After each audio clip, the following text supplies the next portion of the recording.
दुआ ज़हरा केस में दुआ ज़हरा की कस्टोडियनशिप जो है वो दुआ ज़हरा के वालिदैन के हवाले कर दी गई है। तो ये जो बॉन्ड शेयर किया गया है, बॉन्ड रेशो शेयर किया गया, साइन किया गया है, इसके मुताबिक ये कस्टोडियनशिप जो है वो शेयर की गई है, जिसके मुताबिक ये होगा कि पाकिस्तान से जो बच्ची है वो बाहर नहीं जा सकती। बिस्मिल्लाहिर्रहमानिर्रहीम, अस्सलाम वालेकुम। एक आम शहरी आपसे मुखातिब है। बिलाखिर हक आया हुआ और बातिल निहा हुआ। पाकिस्तान के एक तारीखी केस का वो तारीखी फैसला आ गया है जिस तारीखी फैसले की दुआएं माएं बहनें बेटियां तहज्जुद की नमाजों में रात के नवाफिल में कर रही थी। हर पाकिस्तानी के दिल की ये ख्वाहिश थी कि इस पर्टिकुलर केस का ये पर्टिकुलर फैसला आए। बिलाखिर आज की पेशी में अदालत उज़्मा ने, हाई कोर्ट ने वो फैसला दे दिया है जिस फैसले का हर पाकिस्तानी को बड़ी बेसब्री और बड़ी बेताबी के साथ इंतजार था। दुआ ज़हरा केस में दुआ ज़हरा की कस्टोडियनशिप जो है वो दुआ ज़हरा के वालिदैन के हवाले कर दी गई है। दुआ ज़हरा की जो आगे की कफालत है और उसकी तमाम तर जिम्मेदारियां हैं वो बिलाखिर जहीर के हक में जाने की बजाय उसके वालिदैन के हक में आ गई है। उसके वालिदैन को उसकी कस्टोडियनशिप और उसकी गार्डियनशिप जो है वो सौंप दी गई है, वो हवाले कर दी गई है। कुछ इस केस के अंदर कुछ जरा में कुछ ऐसी बातें हुई हैं और उस जरा में बातें होने के बाद बिलाखिर जो कोर्ट ने फैसला दिया, उस कोर्ट के फैसले में कुछ चीजें ऐसी हैं जो कि आप सबके साथ शेयर करना बहुत जरूरी है।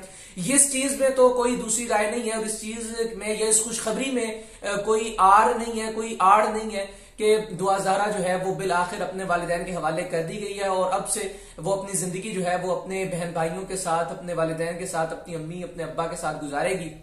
लेकिन कुछ चीजें जो कि जिब्रान नासिर साहिब की जरा के बाद अदालत ने फैसले में बताई हैं, वो कुछ चीजें आपके साथ शेयर करना मकसूद है। उसमें सबसे पहला पॉइंट तो ये है कि चाइल्ड प्रोटेक्शन ऑफिसर और एक लेडी पुलिस कांस्टेबल जो है, ये दो शख्सियात अदालत के हुक्म के मुताबिक हर हफ्ते दुआ ज़हरा के घर आया करेंगी, उसको चेक किया करेंगी कि उसकी सिक्योरिटी के हवाले से, उसकी जहनी नशोनुमा के हवाले से, उसकी तालीम और तरबियत के हवाले से, उसके वालिदैन की जानिब से क्या क्या इंतजामात किए जा रहे हैं और उसको क्या जहनी तौर पर किसी तरह से वर्गलाया जा रहा है। अगेन ये वर्गलाने का लफ्ज इसलिए इस्तेमाल कर रहा हूं क्योंकि किसी भी एतबार से एक पार्टी दूसरी पार्टी के लिए अदालत की फैसलों को मद्देनजर रखते हुए कुछ ना कुछ टीच कर सकती है, कुछ ना कुछ बता सकती है इस हवाले से।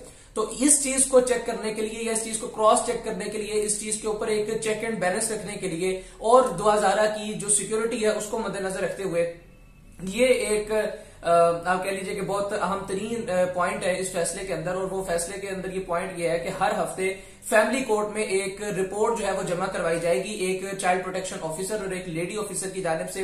ये दोनों हर हफ्ते घर जाया करेंगी, दुआ ज़हरा को चेक किया करेंगी, उसकी सिक्योरिटी को, उसकी नशोनुमा को, इन तमाम चीजों को चेक करके एक रिपोर्ट मुरतब किया करेंगी और फिर वो रिपोर्ट जो है वो फैमिली कोर्ट के अंदर जमा करवाई जाएगी हर हफ्ते। ये मामला जो है ये चलता रहेगा जब तक दुआ ज़हरा 18 बरस की नहीं हो जाती और फिर 18 बरस की होने के बाद जिस वक्त ज़ाहिर है उसका शिनाख्ती कार्ड बनेगा और ये तमाम तर चीजें अगेन अदालत में पुट की जाएंगी कि अब से बच्ची जो है मुकम्मल तौर पर लीगली, आईनी, कानूनी, इखलाकी, शरई तौर पर आकिल भी है और बालिग भी है पाकिस्तान के कानून को मद्देनजर रखते हुए। तो लिहाजा अब से ये जो भी फैसला करेगी उसकी ये खुद से जिम्मेदार होगी। सो दैट अब ये तमाम तर जो कानूनी इसके ऊपर एक चेक्स लगाए गए हैं, यानी रियासत की जो कस्टोडियनशिप है, रियासत के जो तहफुजात है इस बच्ची के हवाले से वो अब उठा लिए जाए क्योंकि अब से बच्ची अपने फैसले खुद से कर सकती है। दूसरे नंबर पर एक बाउंड रेशो जो है वो जमा करवाने का कहा गया है। इसके अंदर इसकी तफसील बुनियादी तौर पर यह है कि फिल वक्त जो फैसला आया है उसके अंदर 50% जो कस्टोडियनशिप है, 50% जो गार्डियनशिप है, 50% जो जिम्मेदारी है वो रियासत की है। रियासत इस बच्ची की गार्डियन है, रियासत इस बच्ची की 50% तक कस्टोडियनशिप उसके पास है और 50% तक जो गार्डियनशिप और कस्टोडियनशिप है वो दुआ ज़हरा के वालिदैन को दे दी गई है। जिसका अगर अमूमी तौर पर या आम अंदाज में अगर समझा जाए तो ये फैसला वालिदैन के हक में ही है और गार्डियनशिप वालिदैन के पास ही है। लेकिन जाहिर है जिस तरह से मैंने पहला पॉइंट बताया कि चाइल्ड प्रोटेक्शन ऑफिसर और लेडी ऑफिसर आया करेंगे और चेक किया करेंगे, तो ये एक मामला चलता रहेगा बहरहाल।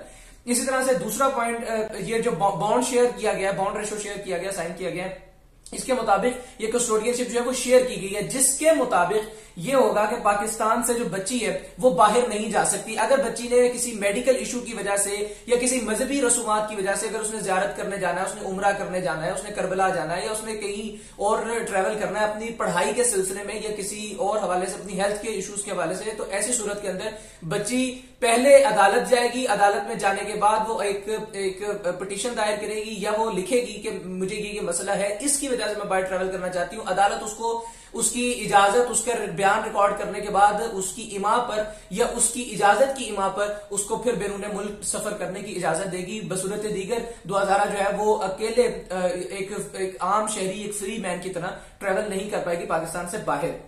उसके बाद ये सब तब तक होगा जब तक बच्ची की उम्र 18 साल नहीं हो जाती। ये पॉइंट भी मैं आपके साथ जिक्र कर चुका हूं।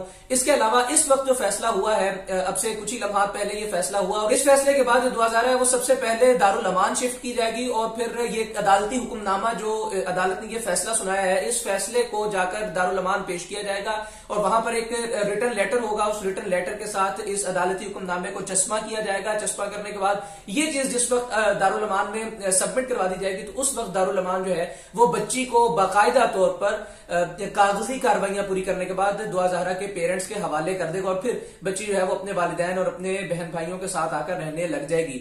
आज बिल आखिर जो है एक खुशी का दिन है, बहरहाल एक बहुत बड़ी खुशखबरी है। फिर जुमे का दिन है आज, तो अल्हम्दुलिल्लाह आज जो अदालती फैसला हुआ है उससे पाकिस्तान की अवाम का, पाकिस्तान की निज़ाम अदलिया पर एतमाद और यकीन और एकान जो है वो मजीद मजबूत हुआ है। अल्लाह रब्बुल इज्जत पाकिस्तान के इदारों का हामी और नासिर हो। मुझे इजाजत दीजिए। अल्लाह हाफिज।